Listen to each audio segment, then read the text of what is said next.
Welcome to the Tech Egg. Don't get scrambled. Enjoy the video. You start by preparing the essentials. Check that your PC or console is ready and decide if you'll route only the game or full device traffic.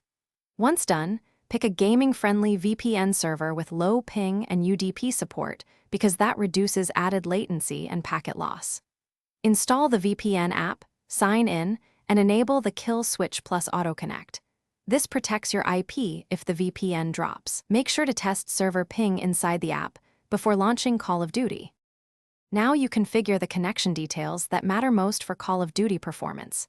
Select WireGuard or Open VPN UDP so you get the best latency versus security trade-off. If you can, enable split tunneling and assign the COD executable so only the game uses the VPN.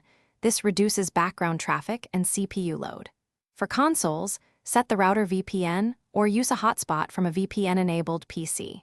Finally, pick the nearest gaming server and confirm NAT type. With the VPN active, launch Call of Duty and watch your in-game ping and packet loss.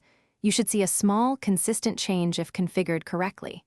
If you notice stuttering or high ping, switch to a closer server or change protocol, then relaunch the game. Sometimes a quick app restart clears routing glitches. Make sure the kill switch is on so you never leak your IP. If problems persist, flush DNS, check firewall rules, or disable split tunneling briefly to isolate the issue. Thanks for watching. Consider subscribing if I helped unscramble your problems.